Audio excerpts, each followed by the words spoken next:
Hello दोस्तों, स्वागत है हमारे नए वीडियो में। आज की वीडियो में हम लोग एक रोमांटिक ड्रामा मूवी का एक्सप्लेन करने वाले हैं। इस मूवी के शुरुआत में हम लोग एक आरिस नाम की लड़की को देखते हैं, जिसे एक जोश नाम के लड़के से प्यार हो जाता है। जोश आरिस के साथ कई बार घपाघप किया करता था। एक दिन जब वो अपने दोस्तों के पास आरिस को मिलवाने के लिए लेकर जाता है, तब उसके दोस्त भी आरिस को देखकर उसकी तरफ अट्रैक्ट हो जाते हैं और वो लोग भी अब आरिस के साथ इंटीमेट होना चाहते हैं। लेकिन सबसे हैरानी की बात यह थी कि जोश को इस बात से कोई भी फर्क नहीं पड़ता है कि कोई भी आरिस के साथ घपाघप कर सकता है। एक बार आरिस जब जोश के दोस्त के साथ अकेली होती है, तब वो आरिस को अपने पास बुलाता है और कहता है मेरे पास आ जाओ, क्योंकि तुम इसी काम के लिए यहाँ हो। इसके बाद वो आदमी आरिस के साथ में क्या करता है, ये हम लोग इस वीडियो में आगे देखेंगे। तो चलिए इस मूवी को शुरू करते हैं। इस मूवी की शुरुआत एक सुपरमार्केट से होती है। यहाँ पर हम लोग एक आरिस नाम की लड़की को देखते हैं। तभी एक जोश नाम का लड़का यहाँ आता है। जोश आरिस को ही देखे जा रहा था। यहाँ आरिस भी जोश को नोटिस करती है। इन दोनों की नजरें मिलती हैं और इन दोनों को पहली नजर में ही प्यार हो जाता है। अब ये लोग साथ में घूमते हैं। जोश आरिस को अपने दोस्तों से मिलाने के लिए लेकर जाता है। यहाँ आरिस उससे बोलती है, तुम्हारी दोस्त कैट मुझे बिल्कुल भी पसंद नहीं करती है। जोश कहता है कैट ऐसे ही है, इसलिए तुम उसकी बातों का बुरा मत मानो। इसके बाद ये लोग अंदर जाकर कैट से मिलते हैं। यहाँ इनके दोस्त पैट्रिक और इलाई भी आए हुए थे। ये सभी लोग अभी जिस घर में थे, ये घर सर्गे का है। वैसे तो सर्गे कैट का बॉयफ्रेंड था, लेकिन आरिस को देखने के बाद अब उसकी निगाहें आरिस पर पड़ जाती हैं। आरिस और जोश काफी लंबे सफर से आए थे, इसलिए आरिस ऊपर जाकर शावर लेती है। इसके बाद जब ये सभी लोग बैठे हुए थे, तभी पैट्रिक अपनी और इलाई की कहानी सुनाता है कि वो लोग एक दूसरे से कैसे मिले और उन्हें भी पहली नजर में ही प्यार हो गया था। उनकी कहानी को सुनने के बाद आरिस कहती है मेरी भी कहानी कुछ इसी तरह है। आरिस जब अपनी बातों को बोल रही थी, तभी वो नोटिस करती है उनका कोई भी दोस्त उसकी बातों पर ध्यान नहीं दे रहा था। यहीं पर हम लोग सर्गे के बारे में जानते हैं। सर्गे कई सारे इलीगल काम भी करता है। यहाँ पर कैट आरिस से ये कहती है, सर्गे के पास सब कुछ है और उसकी तो एक सुंदर बेबी भी है। मैं तो बस उसके टाइम पास हूँ। उसका जब भी मूड बनता है, वो मेरे साथ इंटीमेट होता है। कुछ देर के बाद ये सभी लोग यहाँ डांस करने लगते हैं। तभी सर्गे आरिस के नजदीक आने की कोशिश करता है। यहीं पर जोश भी होता है। डांस करते हुए आरिस जोश को अपनी तरफ खींचती है। यहाँ ये लोग साथ में काफी मस्ती करते हैं। रात में सोने से पहले ये लोग इंटीमेट होते हैं, लेकिन तभी आरिस कुछ बोलने लगती है। जोश उसे कहता है सो जाओ। तभी आरिस एकदम से ही सो जाती है। सुबह में ये लोग नदी के पास जाने वाले थे। जोश आरिस से कहता है मेरा जाने का मन नहीं है, इसलिए तुम अकेले चले जाओ। जोश आरिस की बातों को मानकर अकेले जाती है, लेकिन आरिस के जाते ही जोश ने अपने फोन में एक पेन ड्राइव को कनेक्ट करता है। इधर बाहर आरिस को अपने जेब में एक चाकू मिलता है। यहाँ पर पीछे सर्गे भी होता है। सर्गे आरिस के साथ फ्लर्ट करने की कोशिश कर रहा था। सर्गे को देखकर आरिस कहती है मुझे अब वापस जाना चाहिए, लेकिन सर्गे उससे कहता है तुम मेरे गेस्ट हाउस में आई हो, इसलिए तुम्हें थोड़ा टाइम मेरे साथ गुजारना चाहिए। सर्गे यहाँ आरिस को सनस्क्रीन देकर ये कहता है कि तुम मेरी पीठ पर इसे लगा दो। तभी वो आरिस का हाथ पकड़ लेता है। सर्गे कहता है मेरे पास कैट का परमिशन है और तुम तो यही करने के लिए हो। कुछ ही देर के बाद हम लोग आरिस को देखते हैं, जो कि खून में पूरी तरह लथपथ थी। आरिस कहती है मैंने उसे रोकने की कोशिश की, लेकिन वो नहीं रुका और वो मेरे साथ जबरदस्ती करने वाला था। वो मुझे गला घोट कर मारना चाहता था, इसलिए मुझे उसे मारना पड़ा। ये सुनकर जोश आरिस से कहता है सो जाओ। तभी आरिस अचानक सो जाती है। यहीं पर हम लोग ये समझ पाते हैं आरिस कोई इंसान नहीं बल्कि एक रोबोट है। अब इन लोगों ने आरिस को बांध दिया। ये लोग आपस में ये बातें करते हैं, हम लोग पुलिस को साफ साफ कह देंगे कि सर्गे के साथ सारा कुछ इसने किया है। यहाँ पर जोश इलाई से कहता है तुम बाहर जाकर पुलिस को फोन करो और मैं आरिस को लास्ट बार गुड बाय कहना चाहता हूँ। इसके बाद वो आरिस को ऑन करता है। ऑन होते ही आरिस पूछती है तुमने मुझे बांध कर क्यों रखा है और मेरे साथ ये सब क्या हो रहा है। जोश यहाँ आरिस को सब कुछ सच बताता है। वो कहता है तुम एक रोबोट हो और मैंने तुम्हें अपने लिए खरीदा था। तुम्हारी सारी की सारी फीलिंग्स बस प्रोग्रामिंग है। यहाँ पर जोश उसे अपने फोन से कंट्रोल करके उसे बताने की कोशिश करता है कि तुम सच में एक रोबोट हो, लेकिन आरिस उसकी बातों पर विश्वास नहीं करती है। वो कहती है मुझे मेरी पूरी जिंदगी याद है। जोश कहता है वो सब भी आर्टिफिशियल झूठ है और न ही हम लोग किसी सुपरमार्केट में मिले थे, बल्कि तुम्हें तो मेरे घर में डिलीवर किया गया था। अब हम लोग उस वक्त को देखते हैं जब आरिस जोश को दी जा रही थी। कंपनी वाले जोश से ये कहे थे कि ये रोबोट बिल्कुल सेफ है, ये कभी भी किसी इंसान या फिर किसी जानवर को हर्ट नहीं कर सकती है और न ही ये कभी आपसे झूठ बोलेगी। यहाँ तक कि आप इसे अपने तरीके से कस्टमाइज भी कर सकते हैं। आप इसके साथ जो भी कुछ करना चाहें वो सब कुछ आप कर सकते हैं और जब भी आप इसे रिसेट करना चाहें तब इसके कान के पीछे अपना थंब स्कैन कर देना होगा।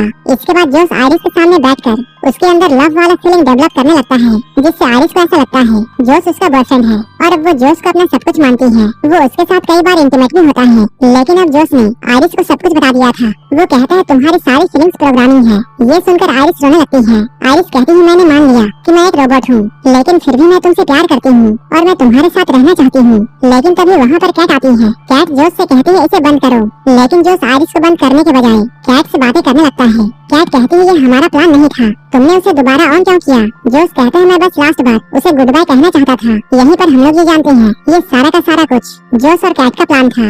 इन दोनों ने मिलकर आरिस के सेटिंग के साथ छेड़छाड़ की थी ताकि वो सर्गे को मार दे।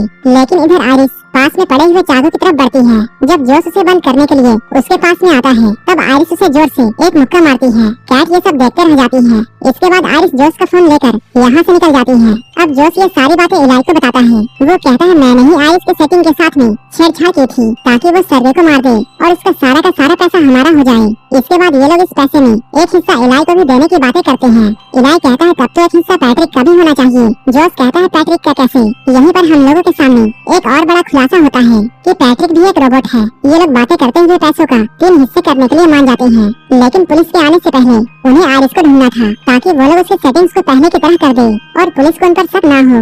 इधर आरिस जोश का फोन लेकर आई थी और वो जोश के फोन को खोलकर अपनी सेटिंग्स खुद से ही चेंज कर लेती है और वो अपने इंटेलिजेंस को 100% कर देती है। इसके बाद वो ये सोचती है कि अब वो इस जंगल से कैसे निकले।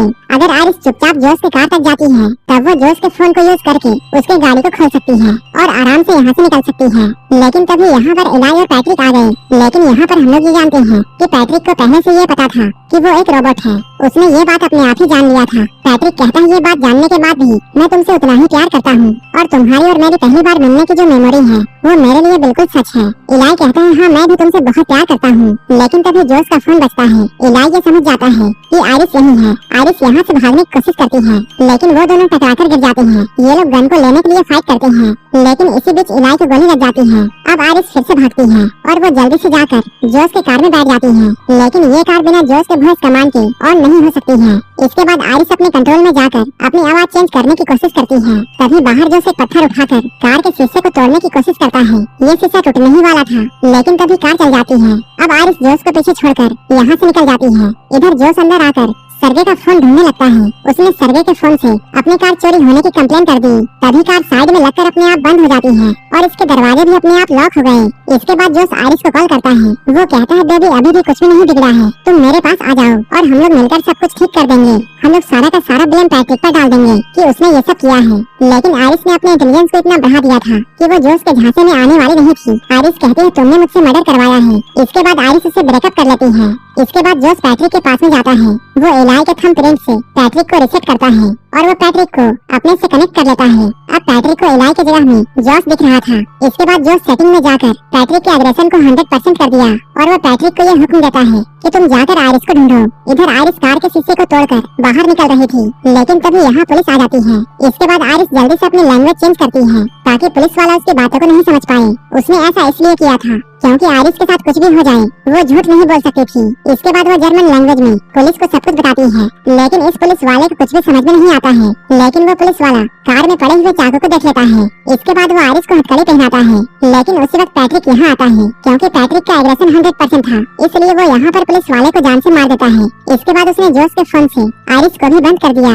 इधर कैट घर के बाहर में एक पुलिस की कार को आते हुए देखती है जिसमें से पैट्रिक निकलता है और इस पुलिस वाले की डेड बॉडी डिक्की में पड़ी हुई थी। कैट ये सब देखकर बहुत डर जाती है और यहाँ से भागने लगती है। जोश पैट्रिक से कहता है उसे रोको। पैट्रिक ने कैट को भी जान से मारकर उसे जाने से रोक दिया। ये सब पैट्रिक के बढ़े हुए एग्रेशन की वजह से हो रहा था।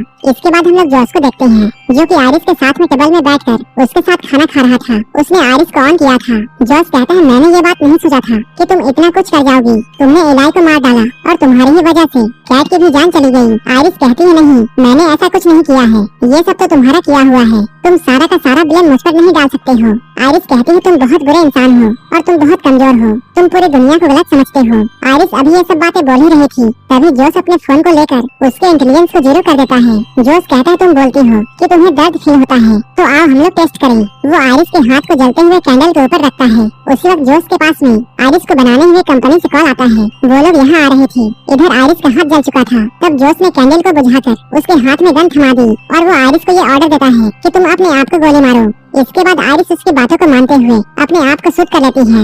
इधर कुछ ही देर के बाद आरिस को लेने के लिए उसकी कंपनी वाले आते हैं। यहाँ उन लोगों के सामने पैट्रिक एक पुलिस वाला बनता है, जिस पुलिस वाले को उसने मार दिया था। वो लोग पैट्रिक को देखकर ये कहते हैं, तुम्हें देखकर ऐसा लगता है कि तुम्हारा चेहरा काफी जाना पहचाना है। लेकिन इन लोगों को याद नहीं आ रहा था कि इन्होंने पैट्रिक को कहाँ देखा है। तभी एक आदमी कहता है, हमारा काम तो बस इस रोबोट को ले जाना है और बाकी का काम हमारे कंपनी वाले देखेंगे। लेकिन आरिस के साथ में जो भी कुछ हुआ था उन सभी की रिकॉर्डिंग आरिस के मेमोरी में होती है और वो मेमोरी कार्ड उसके पेट के एरिया के पास में होती है, जो कि अभी भी बिल्कुल सेफ थी। जोश ये बात जानकर बिल्कुल डर जाता है। कंपनी वालों को भी ये अंदाजा था कि पक्का जोश ने ही आरिस के साथ में गलत किया होगा और उसी ने इसके सेटिंग के साथ में छेड़छाड़ की है, क्योंकि उनका बनाया हुआ रोबोट इतना कुछ नहीं करता है। लेकिन तभी पैट्रिक इन लोगों के सामने आ जाता है। पैट्रिक इनमें से एक आदमी को मार देता है, लेकिन दूसरा आदमी पैट्रिक से बचकर भागता है। वहीं इधर अंदर इन लोगों के भ्रम में आरिस रिबूट हो चुकी थी। इधर बाहर पैट्रिक ने उस लड़के को पकड़ लिया था, लेकिन आरिस यहाँ आकर पैट्रिक को हर्ट नहीं कर पाती है, क्योंकि उसकी सेटिंग्स रिबूट हो चुकी थी। तभी आरिस कहती है, पैट्रिक जोश तुमसे प्यार नहीं करता है,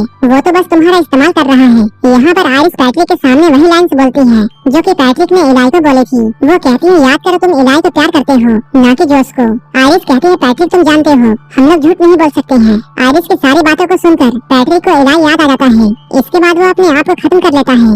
इसके बाद आरिस इस लड़के से एक हेल्प मांगती है। वहीं इधर अंदर हम लोग जोश को देखते हैं। यहाँ सारे के सारे पैसों को लेकर जोश यहाँ से भागने वाला था, लेकिन तभी उसे अपने दोस्तों की आवाजें आने लगती हैं। ये सभी आवाजें आरिस निकाल रही थी, क्योंकि उस लड़के ने आरिस के सेटिंग के साथ छेड़छाड़ करके उसे सभी चीजों का फुल एक्सेस दे दिया था। अब जोश का फोन भी आरिस को रोक नहीं सकता है, लेकिन अभी भी आरिस जोश को हर्ट नहीं कर सकती थी, क्योंकि वो उससे अभी भी प्यार करती है। इसी चीज का फायदा जोश उठाता है और वो आरिस को बहुत मारता है। वो इस बार आरिस के पेट में गोली मारेगा ताकि उसकी सारी की सारी मेमोरी चली जाए और वो हमेशा के लिए मर जाए। लेकिन अपने आप को बचाने के लिए आरिस उस पर हमला कर देती है और इस हमले में जोश मारा जाता है। अब आरिस अपने रोबोट होने के सच को एक्सेप्ट कर लेती है और यहीं पर ये मूवी खत्म हो जाती है। इसी तरह की मूवीज के लिए आप हमें टेलीग्राम और इंस्टाग्राम पर फॉलो कर सकते हैं, जिसका लिंक डिस्क्रिप्शन में दिया हुआ है। और मूवी अच्छी लगी हो तब एक लाइक जरूर कर देना और ऐसे ही वीडियोस के लिए हमारे चैनल को जरूर सब्सक्राइब कर लेना। तो मिलते हैं हमारे नेक्स्ट वीडियो में।